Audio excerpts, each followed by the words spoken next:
حلیمہ میں تیرے مقدراں تو صدقے، حلیمہ میں تیرے۔ السلام علیکم ورحمۃ اللہ وبرکاتہ۔ محترم اکرام اور میرے عزیز ساتھیوں، آج میں آپ کے سامنے ایک عظیم ہستی کے بارے میں بات کرنے جا رہی ہوں، جس کو پا کر حلیمہ غنی ہو گئی، جس کو پا کر حلیمہ غنی ہو گئی۔ آمنہ تیری دولت پر لاکھوں سلام۔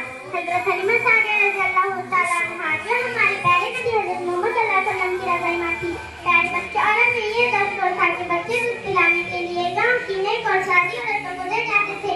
ہمارے پیارے نبی حضرت محمد صلی اللہ علیہ وسلم کو بھی بچپن میں حضرت حلیمہ سعدیہ رضی اللہ تعالیٰ عنہ کے حوالے کیا گیا۔ جب نبی کریم صلی اللہ علیہ وسلم ان کے پاس گئے تو اللہ تعالیٰ نے حضرت حلیمہ سعدیہ رضی اللہ تعالیٰ عنہ کے گھر میں برکت عطا فرما دے۔ ان کا گھر خوشیوں سے بھر گیا، ان کے جانور زیادہ دودھ دینے لگے اور ان کے حالات بہتر ہو گئے۔ یہ سب اس وجہ سے تھا کہ ان کے گھر میں رحمتی صلی اللہ علیہ وسلم آ گئے تھے۔ حضرت حلیمہ سعدیہ رضی اللہ تعالیٰ عنہ نے نبی کریم صلی اللہ علیہ وسلم کی پرورش بڑی محبت اور پیار سے کی۔ آپ رضی اللہ تعالیٰ عنہ نبی صلی اللہ علیہ وسلم سے بے حد محبت کرتی تھی اور نبی صلی اللہ علیہ وسلم بھی اپنی رضائمہ کا بڑا ادب کرتے تھے۔ حلیمہ کے آنگن میں جب محمد صلی اللہ علیہ وسلم آئے، اندھیروں میں ڈوبا جہاں نور سے جگمگائے۔ وہ بچپن کا زمانہ کتنا پیارا تھا، محمد کے آنے سے سب سنوارا تھا۔ پیارے ساتھیوں، ہمیں حضرت حلیمہ سعدیہ رضی اللہ تعالیٰ عنہ کی زندگی سے یہ سبق ملتا ہے کہ اللہ اپنے نیک بندوں کے گھروں میں برکت عطا فرماتا ہے۔